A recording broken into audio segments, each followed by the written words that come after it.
Boro Aboye, blessings and more blessings to you and yours on this beautiful. Hope all is well in your homes and in your hearts. Wow, that's just sketchy.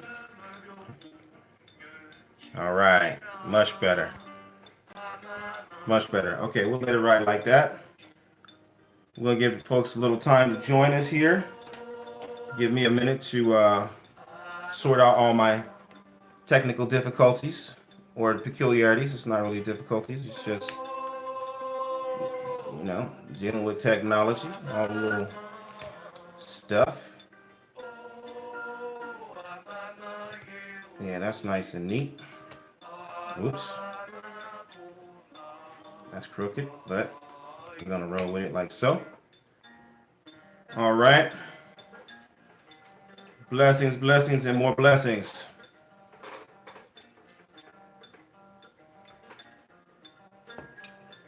How's everybody doing?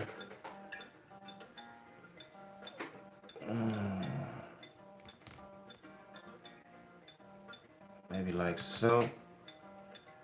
Yeah, I like that better. All right.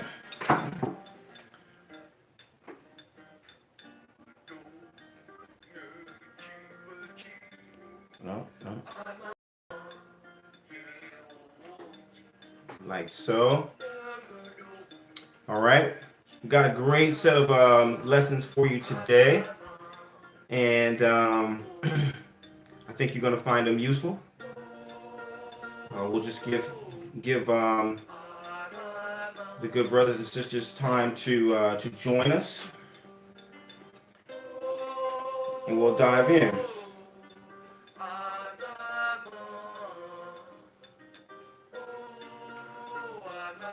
Today we're going to have 5 lessons on, or not necessarily 5 lessons. It's one lesson, but how to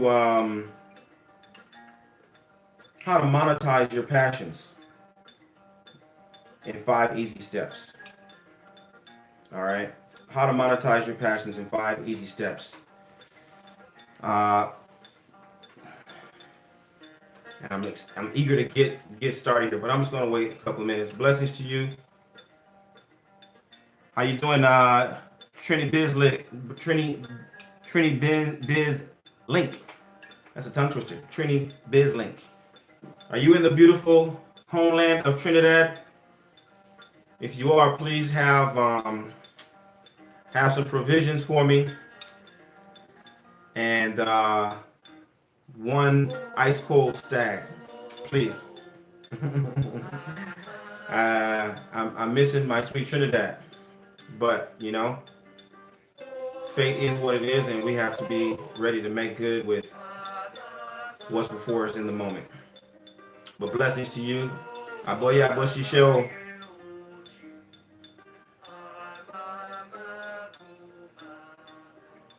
If you all are on, you want to start. If you know people who you believe are interested in starting their businesses or taking their business to the next level, they got a side hustle, they've got a hobby.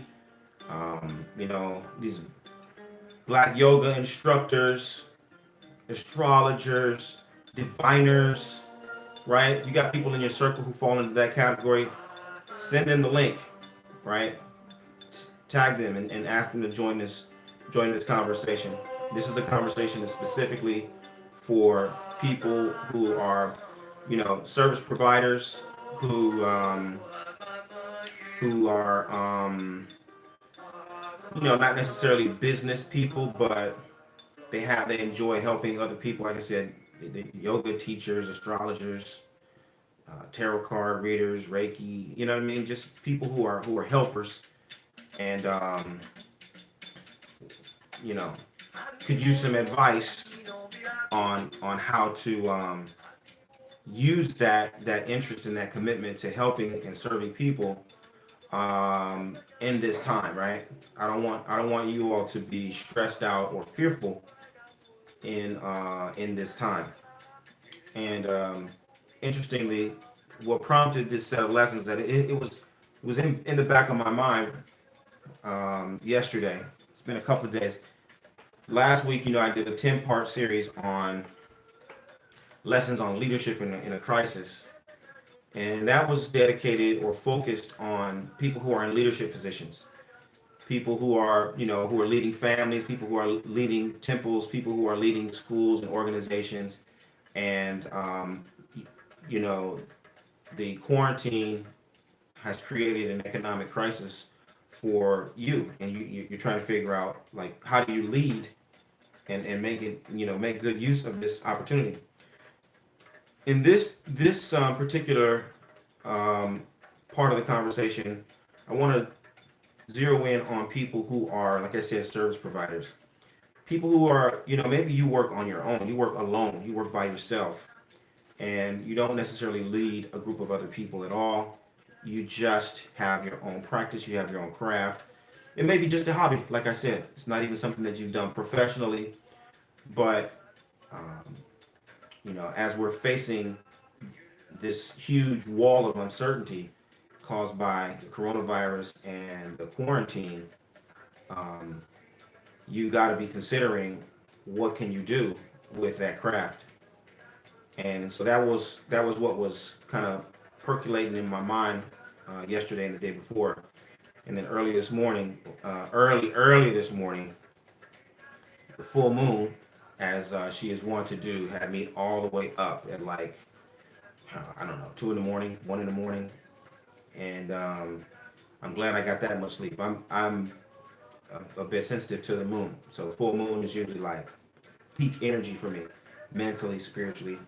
There's a lot going on for me during the full moon, and I'm used to like not getting as much sleep. But I was able to go to sleep early and get in a few hours, but I was up. And I was thinking about this subject, and I was thinking about this group of people, you folks who um, you're there for people, you support people, you're concerned about the well-being of other people, and people depend upon you. They don't necessarily have a name for what you do, or and you don't necessarily think of it as a profession or a business, um, but you do it because it's what's in your heart, and it's what you're skilled at doing. And so it's particularly to that group of folks who I want to walk you through some steps in monetizing that, right? Because we don't know what's going to happen next. So that's where it was, and so what I want to do is I want to share with you some of my direct experience with that particular uh, kind of dilemma. Uh, Today, I'm online and I'm known by a fair number of people. Uh, you know what I mean? I communicate with tens of thousands of people at a time. There's a lot of folks on my platform, but once upon a time, I was just a guy who liked hanging out in the woods with my children. You know what I mean? That was really the highlight of my life, and it was what it was all about. It's all it was about. And so I want to give you the real story, or you know what I mean, a particular strand of the real story, so that you understand that when I say what I say about monetizing your craft and stuff like that, it's not about trying to shame people into not being lazy during the quarantine, or trying to shame people into right becoming businessmen or businesswomen. It's not about that at all. It has nothing to do with that at all. Um, I'm doing what I'm doing out of love, 100%. I want the best for you. I want you to be happy. I want you to be fulfilled. I want you to be forward moving, and I don't want you to be confused or deceived by shiny objects. You know what I'm saying? That, as I term it, beads, pots, and titles. Uh, I don't. I don't want you to be, buying snake oil, right? And not to suggest that everybody who's conducting their work in that way is selling snake oil. But it's it's like Stevie Wonder said in his great song Superstition. When you believe in things that you don't understand, then you suffer. And if you don't understand what the craft is about, if you don't understand what the beads really are supposed to do, if you don't understand what the titles are supposed to do, if you don't understand, what the divination and the sacrifices are supposed to do, then you're going to be misusing them, and you're going to be confused, and you're going to be not getting the most out of it. Okay, so everything has a purpose. There's a place for everything, and everything in its place, and you need to be prepared to make good use of the wonderful and extremely effective tools that Orisha Lifestyle has to offer. It works. Believe me, I have absolutely no doubt that our tradition is real, you know. But you've got to know what you're doing, okay? And so, because I love the tradition and I love the people, I want to make sure that the people I love are approaching the system that I love in the proper way so that you can get the most out of it and you can add to the tradition. I also want to kind of break you out of this idea that the tradition is just supposed to give you stuff and give you stuff and give you stuff, and you don't think about what you can give to the tradition. What's up with that? Right? How come no one is really thinking about what can I add to Orisha lifestyle? How can I add value and light and honor and prestige and improvement to this ancient system that gives me so much? Why is that not on the top of everybody's, consciousness? It's just taking, taking, taking, taking, taking, taking, taking. And that to me, I find that distasteful and offensive, to be completely honest. And I see it from all quarters. It's not just what happens here in the United States or what happens in Latin America. I see it straight from West Africa. People just are taking from the tradition and thinking that, oh, my own personal glory is somehow adding to the tradition. And I don't agree. I don't agree. I think we should serve the tradition as well. So what I want to share with you today is um, something specifically for like people who are service providers, people who are helpers. Like I said, like yoga instructors or astrologers or diviners. You know what I mean? That category of people who serve and give of themselves and don't necessarily know how to monetize that. They don't necessarily know how to convert that into a viable business model for yourself. So now, how did I start this whole process? Um, many years ago, I was, I'm trained as an educator. That's my craft. That's my training. And by chance, I got knocked into the dot-com world, telecommunications. I used to work for WorldCom, and I was what they called an implementation engineer. And I had, some high-profile clients, some low-profile clients, United Airlines, Toyota, a couple of, high-end hotels and stuff like that. And I would support them with their what we call enhanced call routing, right? Working in San Francisco, I had a good salary, and I did not wear any traditional clothes. This is before I was initiated. I had a hand of Ifa by that time. This is right around, I think, the time that I got my hand of Ifa. So this might have been just after I had a hand of Ifa, but I was just an ordinary devotee. And, so I'm thinking about that because I didn't wear any traditional clothes at all. I took all my clothes to the cleaners. I was sharp, I was neat, I was dapper. One day I come in to pick up my son from school. He's in kindergarten. And he was in the after school program. He's playing capoeira. And so I go and I just, stand by the capoeira instructor. And while we're standing there, we're not talking or anything. I'm just watching. This is how I typically would do if I got there early. I'm standing there, and then he kind of looks over at me. He says, "What do you do?" I said, "Well, I work in the telecommunications industry." He says, "Oh, you should work with children." Yeah, I'm sure you do. You're good at what you do, but you should work with children. I bet you'd be real good with children.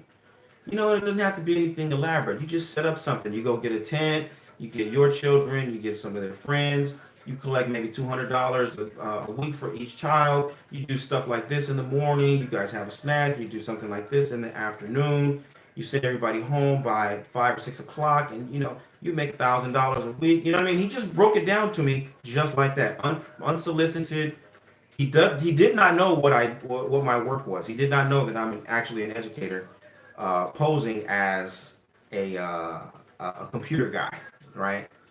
Um, and I left. I thanked him, chit chat. Took my son, picked up his little brother and sister over the daycare. We went home. But I was thinking about that. I said that was an interesting conversation that he had. I remember it because that conversation stood out in my mind. But I remember it even more because about maybe a week or two later, September 11th happened. And I was on my way into work in San Francisco, and there was nobody in the elevator. There was nobody in the building. This is like downtown San Francisco in the financial district, which is like usually swarming with people.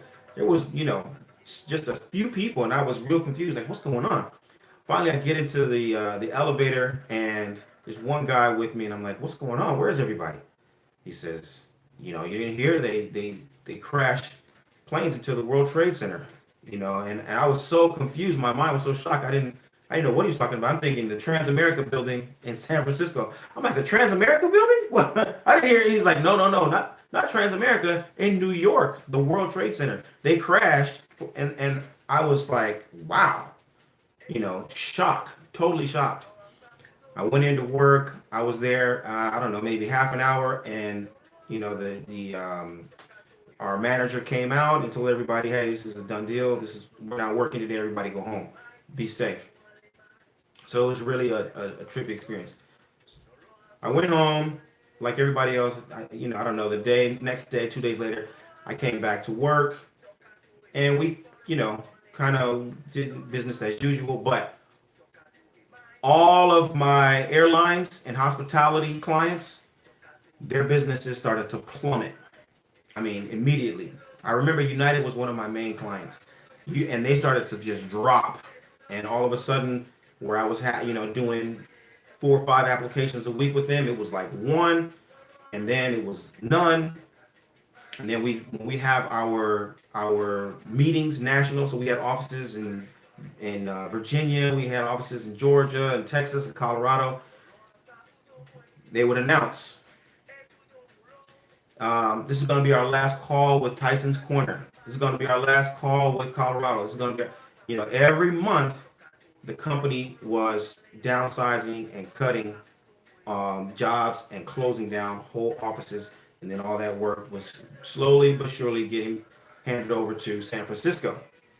And so finally, about 5 months after 9/11, I remember us being there, and I've forgotten the name of the CEO at the time, but it was famous. If you look up the CEO of WorldCom, you'll understand what I'm talking about. This guy basically took all $43 billion of the company's profits for himself. He cashed out his stock, and it happened to be like all of the surplus that the company had. He cashed it out. He went his own way, and then the value of the company stock plummeted, which I heard about, but it didn't really mean anything until I remember being on the floor, and one of my coworkers, who was probably in her early 50s at the time, real tall, blonde lady, wore a short haircut. And I remember her standing up and saying, just announcing out of the blue, the stock went from 99 to 43 in one day. And it struck me, one, because she was standing up in the middle of the floor, which is totally uncharacteristic of anybody. There's no reason to do that.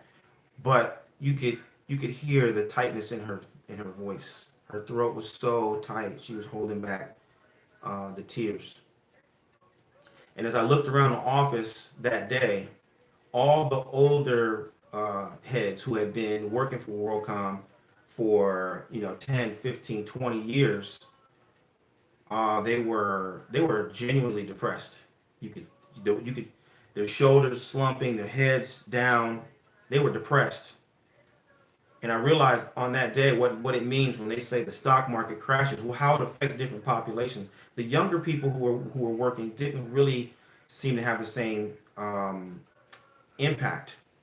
But these people, it wasn't the money per se. This was their future. This was their future. They have been calculating every day how much they were earning in stock because they were vested in the company. They bought the stock at $10. They bought the stock at $20, and they had seen it go up, up, up to 100, to 120, to $140, right? Which meant that over time, when they were planning to cash out, they were going to have a retirement. This is their nest egg. They were going to have enough money to buy a home for their child. They were going to have enough money to send their child to college. And now when that stock plummeted that way, that meant that their future went with it. And they had no, you know, they had no alternative. They had no backup. There was nothing else that they could possibly do because that's what they had invested in. Not only the time that they put in working for the company, but the investment of money that they put into the stock with the understanding that this is going to be my future. This is what's going to take care of me in my golden years, right? And so I was really struck by that. I was really struck by that. That day made a very strong impact on me, and I understood how painful it is for people to give their lives to their work, and with the hope and the understanding that their work is going to give them something back at a later date.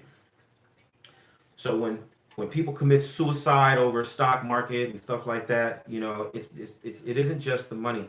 It's their future. It's their hope. It's everything they've invested in their lives, for something else. And so I want to say, with that in mind, no matter what happens, no matter how difficult it becomes for you in this time, don't lose sight of why you're invested, right? It isn't just the money. It's that you love your children, or you are looking forward to having a certain kind of lifestyle in your older years when you're in your retirement. You can still have those things, right? Your happiness and your fulfillment and your freedom are not defined by how much money you have or how many cars you have and stuff like that. So I don't want you to lose heart. No matter what happens next in the economy, no matter what happens next in your job, don't lose that vision and the sense of love that you have for something in your life. Okay, that's super important. As long as there's life, there's hope. That's what Nephi teaches us. As long as there's life, as long as there's breath, there's hope. And if there's hope, there's an opportunity for something for you to do to capitalize on that hope. But maybe, I don't know, maybe a month or two after that experience with the stock of WorldCon plummeting, San Francisco was also hit by the layoffs. And they were dropping us like five at a time, 10 at a time. You know what I mean? I mean, like it was over 1 or 2 days. It wasn't a long process. And they emptied that office and reduced it down to a little skeleton team of probably like 4 or 5 people. But I was one of the people who was laid off. And they gave me a nice severance package. And I remember being really, really shocked and really hurt because in my own case, at that time in my life, I had a big overhead. You know, I had a home, um, wife, 3 children. I had a big overhead. I had a lot of money that I was kicking out every single month to sustain my family and my lifestyle. And um, to be honest, it was it was only for the love of my children that I was doing all that in the first place. I didn't like the telecommunications industry at all. As a matter of fact, the deeper I got into it, the more I hated it. Because we were working with programs that I didn't really understand, didn't appreciate. I had clients that I had to work with who I didn't have anything in common with. The work that we were doing and what companies they were and what they were really into, it was very abstract and impersonal, and I didn't like it, right? But I did it because I wanted to provide for my children. I wanted to be there for my children, right? And I really wanted to be there for my children because even deeper than that, I grew up as close to fatherless as you can imagine. Like if I say I saw my father 5 times in my lifetime, that's being generous. I knew who he was, and we had a couple conversations, but that was about it. And I could not, I could not let that be my children's fate, right? I had to fully show up for my children. And so when I was laid off, it created a real psychological shutdown for me because how was I going to provide? How was I going to do my duty?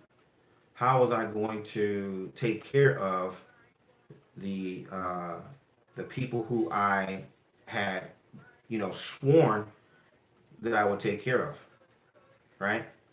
And so that was my dilemma. Like all the way home, I remember being like really in a daze the day I was laid off. And boom, that day I went to pick up my son, and who did I see? The capoeira instructor again, right? And he started to talk to me again, and he started to really like go back over this whole thing again without us having any conversation. He did not know what was going on. He just started to describe for me again, what I could do, how I could be outdoors with my children, how it wouldn't take a lot of work, that I would totally be able to do it. It would be an easy thing for me. He was talking to me like like a guardian angel, just letting me know you already have a way out. This you weren't supposed to be doing that telecommunications thing anyway. And I listened to him very differently, right? I said, you told me this all before. And immediately, so this is probably about May or something like that. May, yeah. School let out within about a month or a month and a half, and I knew what I needed to do. It was the birth of my first business, which was Camp Iwalewa. Camp Iwalewa. Camp Iwalewa was a summer camp, an outdoor and art camp for school-age children. And I did exactly as Carlos, who's the capoeira instructor. And I did exactly what Carlos told me. I got my children. I talked to a couple of other children who are the schoolmates at the school, and I went out there and we went to the park and we just hung out, and we did some activities. We hiked, we had lunch, and it was real laid back and fun. But it was more than anything else, it was an opportunity for me to be with my children all day long, all summer long, and to make a little bit of money in the process. In the fall, when they went back to school, um, the bright idea came to me of going to work in the after school program, which is where I had met Carlos in the first place. And so I started working in the after school program, still living off my severance package and the money that I had made in the summer camp. And at the end of the first year, so in the first yeah, the end of that first year working in the after school program, I acquired it. I bought it. I bought the after school program, and it became the Beehive. And through the Beehive, I was able to um, hire people like capoeira teachers, singers, drummers, dancers, artists, seamstresses, painters, right? All from the community. And in that year, I think in the over the last I think I ran the Beehive for like 3 years, and it was the again supreme opportunity for me to spend time with my own children, teaching Yoruba culture, civilization, spirituality, history, not only to my children but to all of their peers as well. And so that opportunity only came in the wake of what looked to be a calamity, right? The bigger economy crashing, me being laid off, and not really knowing what I could do. But that one word from the capoeira instructor, him really breaking it down for me, was enough for me to see that, you know what, I do have that ability. I have that skill set. I can do that. And I took his advice. I took a chance on my skills.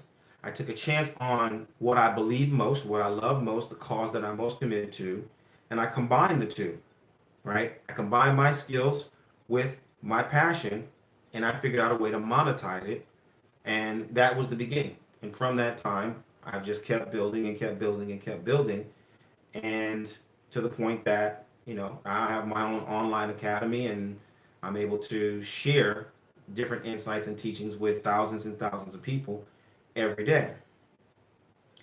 And I tell you that long personal story because I want you to understand that what I'm doing is rooted in that what I'm doing today right here with you is rooted in that story.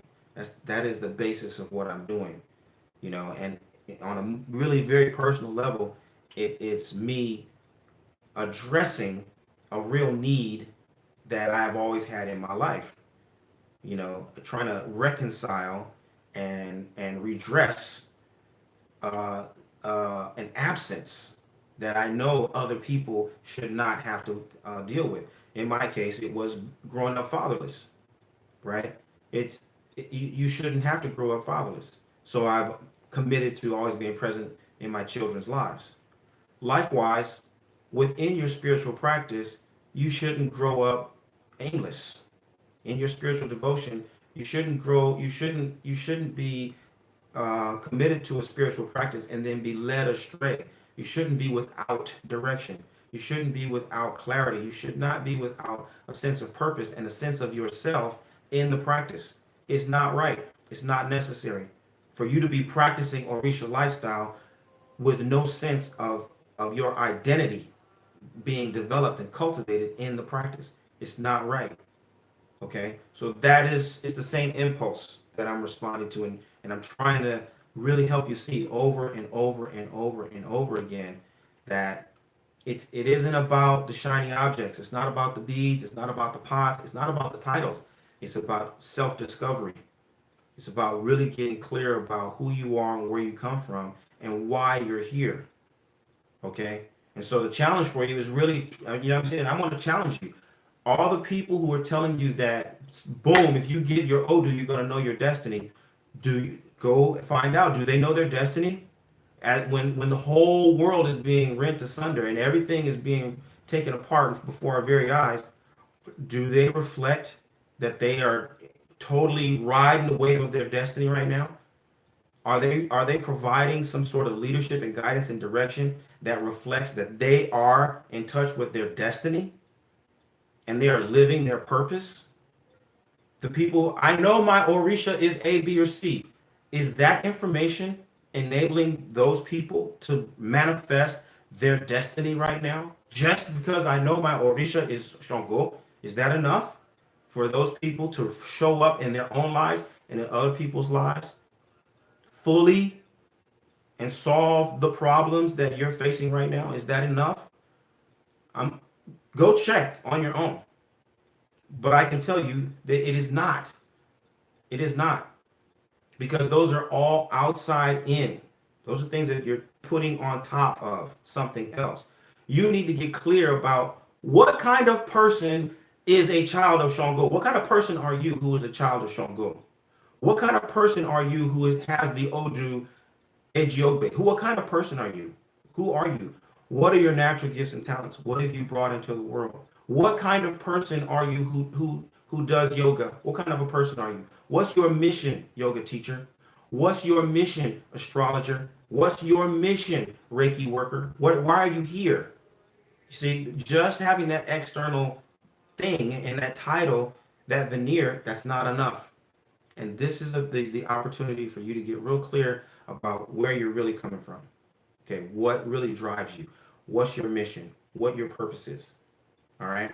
So I want to urge you to go as deeply as you possibly can in this moment because you're not going to have this opportunity for a long time. Probably. You're not going to have this opportunity where everyone else is is also being presented with the same opportunity. The vibe and the energy right now is ripe for self-discovery. All right. So, number one is I want you to start looking at your self-discovery, your natural gifts and talents. This is the very first step to monetizing your passions. You got to get clear about what your passions are. First step in monetizing your passion is claiming your passion, matching your natural gifts and talents with your convictions. What do you do well? What do you do naturally? What do you do better than anybody else? And what's driving you? What are you trying to accomplish? What are you trying to fix? What are you trying to complete? You put those two together, you're going to be ready to show up. You're going to be ready to do all the work necessary, right? You're going to be ready to do all the work necessary. If that means waking up early, if it means staying up late at night, if it means, being more patient, if it means, you know, learning different kinds of skills, if you are really dialed into your natural gifts and talents and your purpose, your sense of passion, what you really want, what you really want to fix, the problem you really want to solve, your nothing will be too great. Your discouragement will never be so much that you'll quit. Okay, you'll never quit. So that's number one. Discover your natural gifts and talents. All right, that's the very first step. You're going to discover your natural gifts and talents through the things that you've learned, the skills you've developed, the passions you've discovered, the challenges you've faced, the people you've met, your accomplishments over the years. All of those things together are going to help you get a better understanding of what I mean by discovering your natural gifts and talents. Okay, that's number one. Don't sidestep that. Don't minimize that. Don't go straight into trying to get a business license and start doing all that stuff. That's not step one. First things first. You gotta go inside. You gotta face yourself, right? You gotta face yourself. You gotta be clear about that. So I'm gonna go back again. Let me just before I jump forward because it's always my you know what I mean. I want to go forward and tell you everything, but I want to make sure you really understand this part of your natural gifts and talents and your passions. I grew up as close to fatherless as you possibly can. That's a deep driving passion for me, wanting and feeling compelled to be fully present for my own children, right? And that in that same perspective drives my work as a priest, right? I can see the parallel between children who grow up fatherless and spiritual seekers who grow up without a sense of identity. They go together. It's not the exact same thing, but they have so much in common. You need a sense of identity in order to practice any spiritual tradition responsibly and fully. Okay? So that's a driving force of my work. I want you to find that. I want you to be honest with yourself. I want you to be authentic about who you really are, where you're really coming from. You're going to need that. You're going to need that. As all the different things happen over the years, you're going to need that. So that's number one. Get really clear about your natural gifts and talents. Okay? And your passion. What are you trying to accomplish? Like, what is it? What problem are you trying to solve? And what are your natural gifts and talents? Where do those two intersect? That's number one. All right. So let's assume you've got that. You're a yoga instructor. You're an astrologer. You're an Ifa priest. You're an Orisha priest. You're a Reiki practitioner. Whatever your craft is, magnificent. Lesson number two, you've got to grow your audience. You got to build your tribe. Okay? You must start to reach out and become collective in your efforts. So when I go back to my story of working with the first project with Camp Iwalewa, How did I grow my audience? Well, I started with my children. I started with my children. And then I started with the other people who were like my children, their peers, their classmates, other children in the school. They were right there in front of me. I didn't have to go far and look for them. They were right there. I had been looking at these same families and these same children day after day as I dropped my son and my daughter off and I picked them up from school. They were all there, right? They were in the same boat as I was. They had children who were at school. So I knew that, hey, summertime is gonna come. You're not gonna have school. There's no place to bring your children. Hey, bring them with me. And it was at my house. I did it in my house in the first year. Bring Junior to my house, 7:30 in the morning. You pick him up from my house at 5:30 in the evening. And I'll handle everything in between. So your audience doesn't have to be like, you don't have to have a huge Facebook following. You don't have to have, 10,000 people on your email. Start with the people who you know. Start with the people who have the same problem, right? That you have. Start with the people who you know personally, who know other people who have this problem that you want to solve.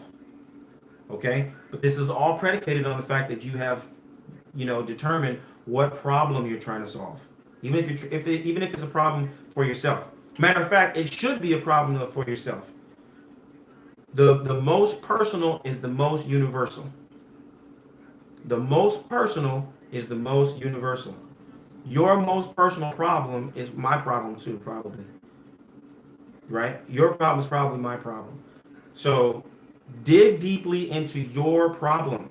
What are you trying to solve for yourself? And that's going to help you find other people who are struggling with the same thing. That's how you're going to grow your audience.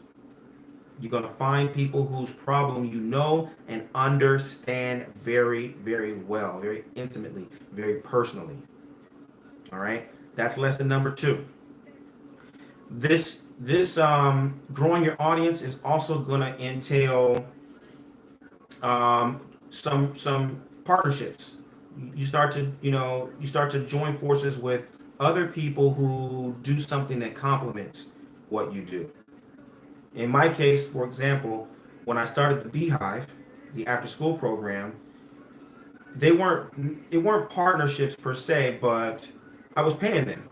You know, I by taking over the after school program, I solved another problem where people didn't have somewhere to send their children after school, and they didn't have the time to create all these different enrichment activities for them. So, as a parent, you're going out to work. You may work in San Francisco. You may work in Pleasanton. You may work right, and then you got to rush back to pick your children up. You may want your child to have ballet and play baseball and be in art class and all that kind of stuff, but you don't have the time to do that. Let me handle that for you. I'll solve that problem. I'm going to make sure your child has a full arts enrichment experience after school. So we had 7 studios, and they include games. I taught the children how to play chess and mancala. I taught them martial arts. I personally didn't do it, but I hired people, right? Singing, dancing, painting, costume design, set design. And then we did a musical play based on an Oduifa every month. So one day I'm going to digitize all the plays. I've got 21 plays that I did with children. These people are grown now. They're out of college now. Those my very, very first students have graduated from college. But I did 7 musicals every single year with my students, all based on Odu Ifa. So if they remember the stories, they know some stories of Ifa. But the objective was solving the problem for people who want their children to have those kind of arts and cultural experiences, but they can't get them, right? They can't get their children to those places. So that's how, I hired people, singers, drummers, dancers, martial artists, that helped me grow my audience. That helped me create some certain levels of alliances with people who could then tell other people. So they were always telling other people about my programs. So by the time the summer camp came back around, all of my employees from the after school program have been, talking about the beehive, talking about Origumwa and the beehive. You know what I mean? And so the word was out in a certain segment of the population. Okay, that's how you grow your audience. It's natural. You talk to the people who have the same problem that you have. Okay, you make some agreements with people who can help you solve that problem. It's going to help you grow your audience.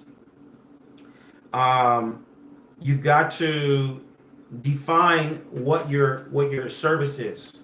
So you may be a yoga teacher, you may be an Orisha priestess, you may be a babalawo, okay, but your approach and your delivery is going to be particular to your natural gifts and talents. So we're going to keep going back to that. Your delivery is going to be particular to the problem that you're solving, right? So you may be an astrologer, but you have a natural knack for investment, okay? So your particular angle, the way you're going to define your work as an astrologer, is going to emphasize the fact that I'm going to read your chart and I'm going to point you toward investment opportunities. Okay, you may be a yoga instructor, but the problem that you're trying to solve, it could be related to something that you know about nutrition or healthy brain. You know what I'm saying? Like, and so you're gonna teach people yoga and but your emphasis is on, we're gonna do meditations that enhance your brain activity or purify your blood or something like that, right? You've got to be very clear about who you are. So in this regard, what I want to emphasize when it comes to growing your tribe and building your you know what I'm saying, building your audience, it's important that you know what you're doing as a yoga teacher or an astrologer, but you're not trying to assimilate and just do yoga exactly the way that other yoga teachers do it. You gotta do it in your way. You gotta add your own flavor to it.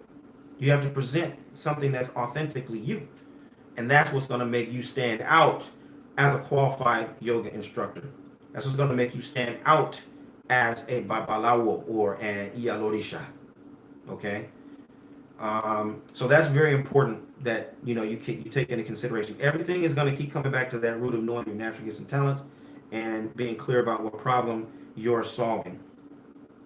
Another piece of that is in the process of really putting your unique stamp on your work, on your craft, is constantly challenging your own conditioned thinking about who you are and what you do. Okay, you're gonna have to constantly challenge your own conditioned thinking. You've been conditioned to think of for example, in our study group last night, we had a conversation a little bit about, for example, the meaning of clothing and dressing in a certain way. And it really resonated with me because the question that was raised was, well, if you if you dress well and you make an effort to look good, is it promoting sort of being snooty, right, and looking down on other people? And that's a thought process that, of course, it is worthy of thinking, because it means you're empathizing and being compassionate towards the feelings of other people, and you're not trying to shame people by coming in with all your bling and saying, look what I got and you don't got, right? That's noble. But at the same time, you have to challenge your own thinking about that, and say, well, is that is that the only way that I can look at that? Is me looking a certain way, is it, can it only be about vanity, right? Is there any other way that I can consider that, right? And it's important that you look at your natural gifts and talents and your passions from many different angles to challenge the things that would make you not want to stand out at the end of the day, right? Our conditioned thinking about ourselves, our conditioned thinking about what we bring to the table, our conditioned thinking about our natural gifts and talents will tend to make us assimilate, make us minimize the things that make us stand out so that we can blend in with the crowd, so we can, be acceptable by other people. Okay. And this isn't a time for you to be just to, be acceptable by other people. This is a time for you to own who you are. This is a time for you to claim your position. This is a time for you to be true to your prenatal choice and have faith in your destiny and allow it to serve you in your time of greatest need. The people who you want to impress weren't there when you chose your destiny. The people who you want to fit in with, they weren't there when you chose your natural gifts and talents. And you know what? When you cross over and you go back to the source, they won't be there then either. And truth be told, even right now in your time of great need, they probably aren't there either. They're probably not trying to support you and promote you either. So you don't owe them much of anything. You owe your destiny. You owe your ancestors. You owe the mission, the cause that you are committed to, right? The problem that you're trying to solve. That's where you make your allegiance right now. When it comes to challenging your limiting thoughts, that's what I want you to put into your mind. You're going to have to listen to this a couple of times. What I'm giving you is solid gold. If you don't know, I'm giving you solid gold right now. If you apply what I'm telling you, I guarantee is going to have a positive impact on the rest of your life. Okay? So try it. Put it to work right now. Next, lesson 3 or step 3. This is where we get to the point of monetizing your craft. All right. How do you assign a dollar amount? How do you start to figure out, how you make money off of what you do? Okay. One way that you're going to have to do that is you're going to have to look and do some surveying. It's pretty straightforward. You're going to have to start to do some research. That's the simplest way to do it. And you can look online. You can talk to people.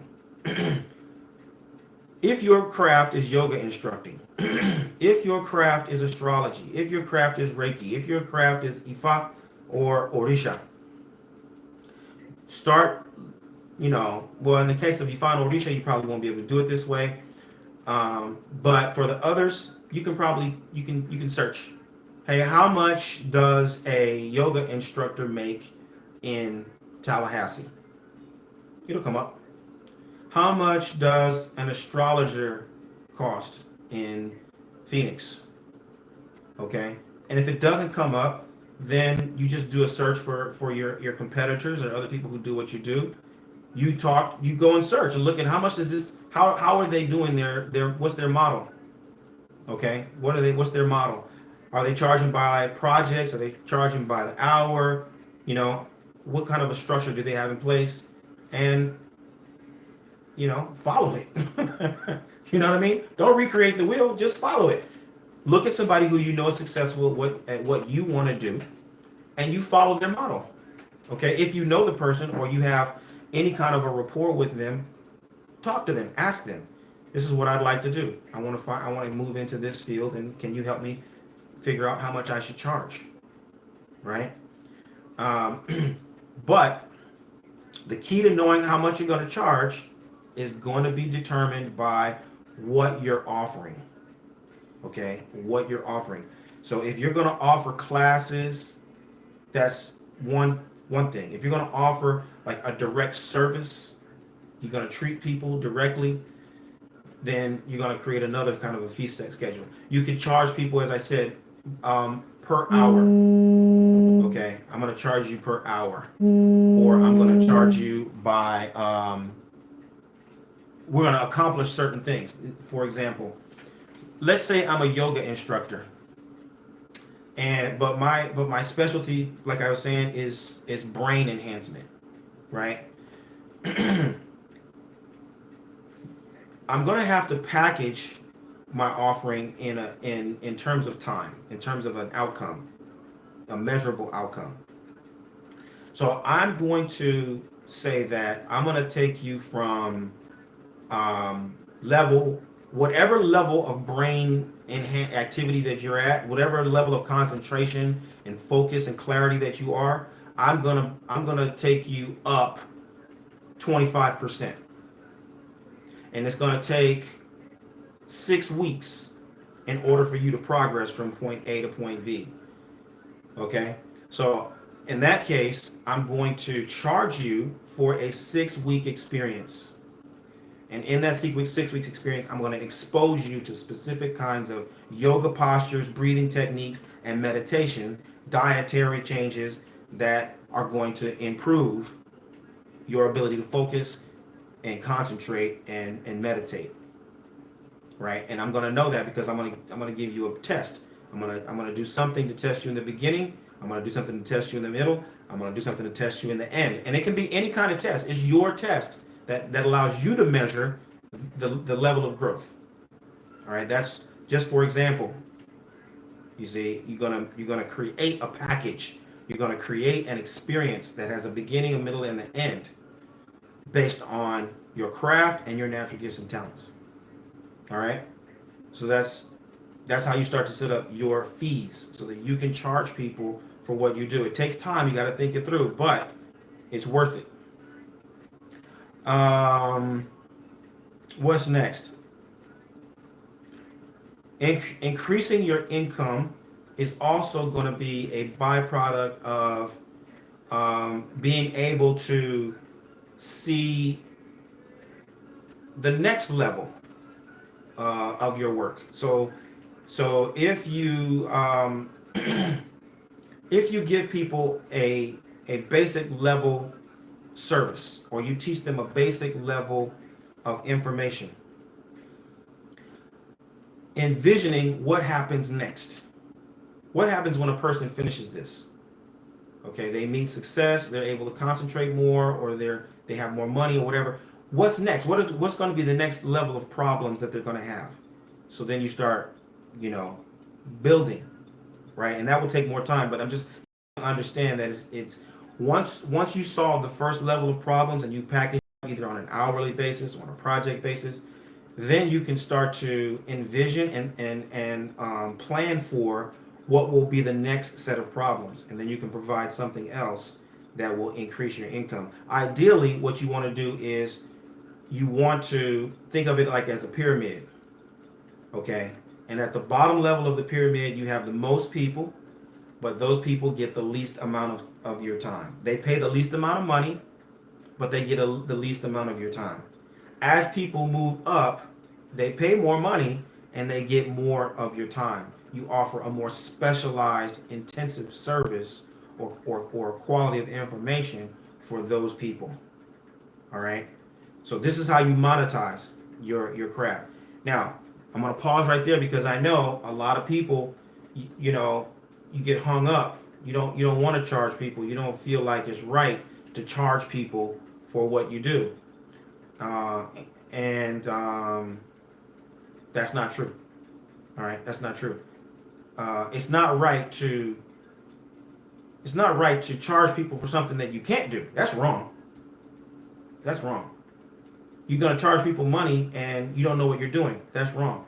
You're gonna charge people money and you don't really care about them. That's wrong, right? You're gonna charge people money, but you don't really respect your craft. That is wrong.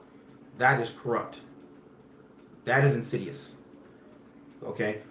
But if you actually know what you're doing, you love what you're doing, you respect what you're doing, you honestly respect the people that you're serving, and you are providing something that if they follow these instructions, they're going to get the outcome, then it's absolutely fine for you to charge money for that process. Okay? Money is not the root of all evil. Evil is the root of all evil. So I want you to, I know, for folks who are servants, particularly, in a certain segment, we get caught up on this idea of, can I charge people money, and can I think in this pyramid model of, like, charging people increasingly for my time. Yeah, you can, right? These are not your children. These are your clients. These, you know what I mean? These are your patients. And if you just get real practical about it, you got to keep your own lights on. You got to pay for your own internet. You got to put gas in your car. You got to feed your children, right? That's, anybody who doesn't understand that is not worth your time anyway, right? Don't let people manipulate into thinking that, oh, it's somehow wrong for you to charge money for solving people's problems. No, especially, amongst our people in the hood. You look around, you know what's happening in the hood right now? Everybody's capitalizing on the fact that we don't solve our own problems. The liquor store is the de facto pharmacy because we haven't figured out ways to make money solving our own problems, healing our own wounds. We got people walking around with all kinds of emotional, psychological trauma, and the only way they can self-medicate is with, some vodka or whatever. The weed man or the dope man, whatever. Those guys they're helping people mitigate their problem. They're not solving problems. But if you, who know the problem and have lived the problem, are willing to go there and make it abundantly clear that what you do can help solve the problem, then yeah, you should get paid doing that, and that will then cut off all the underbelly kind of work that people are using to, what I'm saying, like, to work around to solve their problems. You follow what I'm saying? So um, you absolutely positively are justified in charging people money for solving their problems. But you got to really solve the problem. And you got to know what problem you're solving. All right? So I know that's a trip for people. But you got to get over it. You got to get over it. This is where entrepreneurship is a service industry, right? This is why I call it sacred service. You just got to be okay with solving your own problem, solving our problems, right? So enough said about that. Last but not least, you've got to all of this is going to add up to you being clear about organizing your business model, and you got to commit to a model. Okay, you got to commit to a model. When I say a business model, what am I talking about? So your business model, my business model, is partially in face-to-face work. There are some people who I work with directly. There are some people who I have digital courses. I never actually meet some of the people. They sign up for a course. It's on their device. They can access it at will. They buy a book. They read the book. They, you know what I mean. They highlight the book, and they study it at will. That's my model, right? I have a teaching model that is kind of anchored with a certain level of service. You can set up a different model, but you got to commit to that model. And that model, because every model is going to have its own peculiarities. There's going to be a certain way, that a certain lifestyle that you're going to have. You're going to be in the house, or you're going to be going to the post office. You're going to be doing a lot of shopping. You're going to be meeting with a lot of people, and you've got to perfect it. Over time, you got to get better and better and better at providing your service, and that requires that you commit to a model, and you work through that model for, at least a quarter, right? 3 months. I'd say a year, because you gotta. It's like going to the woods. You go to the woods in the winter, it looks radically different from when you go to the woods in the summer. It's the same woods though. So you're gonna have a model, and in order for you to understand and appreciate the ebbs and flows of that model, you got to commit to it, and you got to stay with it, right? And it may be sparse at certain times, but that's part of your learning process as well. So pick a model, commit to that model, and let it grow, right? Let it show you what it does over time. All right. So those are the 5 steps. Those are the 5 steps to monetizing your passions. Okay. Step 1, really discover and commit to your natural gifts and talents. And when I say that, I'm talking about your natural gifts and talents relative to solving a problem. All right. What problem are you solving, and what natural gifts do you have to bring to solve that problem? Number 1. Number 2, grow your audience. Okay, grow to your audience. Your audience is organic, it's natural. These are people who are already around you, and they have the same problem that you have. So number 3, monetize that bad boy, and you're going to monetize it by, and this is directly tied to your model, but you're going to monetize it in particular ways. You got to conceptualize it as a one-off, right? You charge people by the hour, or you're going to charge people by a project, something with a beginning, middle, and end. Okay? And so if you're an astrologer or a yoga instructor or a babalawo, whatever, conceptualize your work in terms of projects, in terms of specific kinds of outcomes. And that's going to help you to monetize it. Okay? And it's also going to help you to stand out from other people who do what you do. And last but not least, you want to set up your business model, commit to your business model, and determine and stay with that model. Excuse me, not determine anything, just stay with that model. All right. The 5th and final step, I said 5 too early. So the 5th and final step is, once you have your model, that is when you bring all of that to Ifa. Okay? That's the last step. When you go and you consult Ifa, when you have those things in place, you're really clear about the first 4 steps. Now, when Ifa speaks to you about what to do and what not to do, you got context. You got a real point of reference.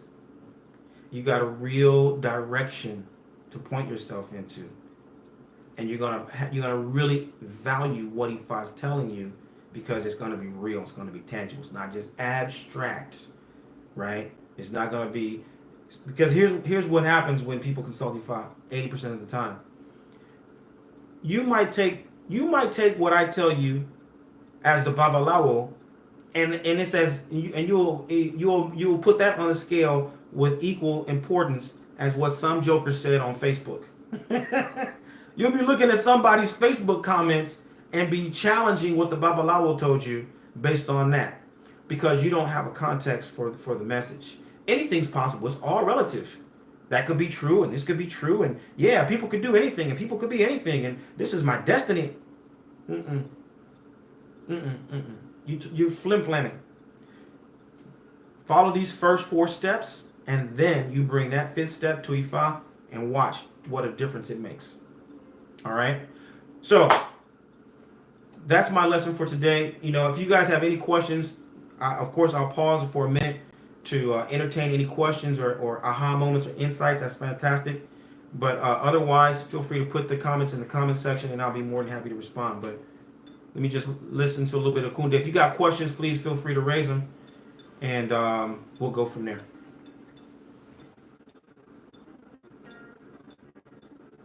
Going once?